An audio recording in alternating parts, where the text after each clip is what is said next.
first thing is there's some really interesting research that just came out from Common Sense Media, which is, I think, a gold standard. What they did was to look at what are your top worries. They asked kids, and 4 things kept coming up.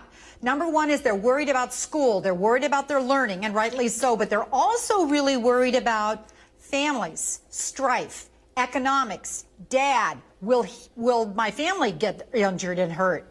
They're very lonely. This is the generation whose friends really played a key role in their mental health, and now they're disconnected. And this is the first generation who's actually watching the news because they're watching it on their feeds of their phones. And as a result, they're extremely worried because they're getting distressing kind of images. That said, the first thing we're going to do is improve their wellness and well-being, and we can do that by helping them still be connected and social distance. 3 things that kids say that really helps them. First of all is exercise. So that means download maybe a yoga app onto your phone and do it together, or exercise with your friends virtually. The second thing fascinating is music. When I ask kids what really helps you cope, many of them said we're downloading certain kind of music and it helps us keep going. You'll love this. When I say, so what's the top music that you want on there? They go, Elton John, I'm Still Standing. I think that's the one we should all probably put on, but that's good news. The next thing is watch the news intake. Maybe you can suggest some other apps or some other organizations or websites to go to. You know, what we want to do is provide healthy connections for a disconnected group of kids right now. The first thing is online. A lot of kids are playing games. We used to play the old games, game boards together, but now they're playing Scrabble and chess and Connect 4 online with one another. That's healthy and that's great. Another idea, I love this, was a group of Chicago kids. They always wanted to watch movies and they didn't think they had enough time, so they're setting up Google Docs, asking their parents, what movies do you want to watch? You're only watching it in your own house. But they're mobilizing all the neighborhood kids to get on board together, so they're all watching at the same time the same movie and then critiquing it onto the Google Doc. Now, I think that's pretty darn cool. This week they're watching Shawshank Redemption. All the parents chose E.T., so that's okay. We're all in this together. But the other thing we've got to figure out is how to help them really deal with the grief, because they're missing some major milestones right now in their lives, particularly seniors.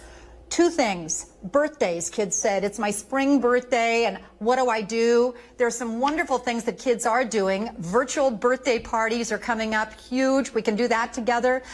Caravans with the cars together. You got to stay in your own car, but put onto the side of the door, just some kind of a sign that says happy birthday. Drive by the house of the birthday kid, roll down your window, start honking and singing. That's one way you can do it. Proms. It's coming up over and over again. This is what they're doing in Indiana. The girls always wanted to, please let me wear my prom dress. And so you dress up, but you go out in your driveway. They're taking splices together of all the girls in all of the high schools, putting them together, and it's prom night, so at least they're having a chance to be together and see things together. The final thing I'd really suggest you all do, don't you love that, is pay it forward. We're stressed, our kids are stressed, but science says that there's a hidden technique that is an antidote to all of this, and that is helping another.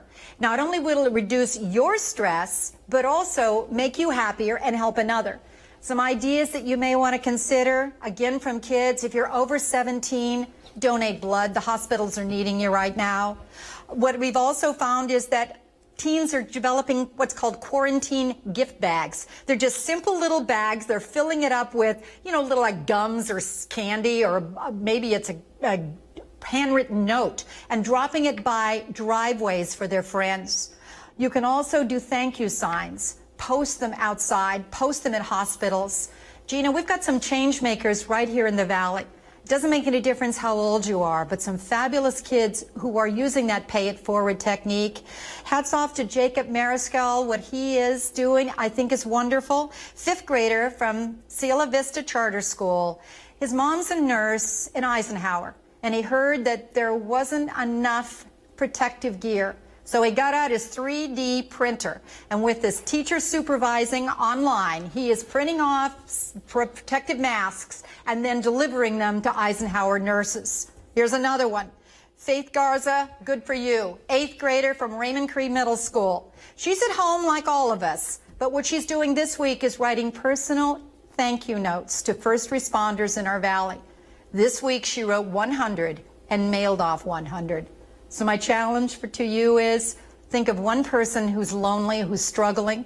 Reach out to them this week, because not only will your stress levels go down, you'll be helping another person. That's how we're going to get through this. It's all thing together. Here's a group of kids who are connected. It's called the internet generation. iGeneration is what they are. And now we're requiring the social distance. This is the time in their lives where they need connection more than anything else. That's how a teen operates, as friends.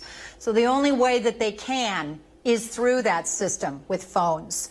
And there are some fabulous ways that kids are using those phones. There's a group of kids that are also sending inspirational texts to one another just to keep their health levels up and their stress levels down.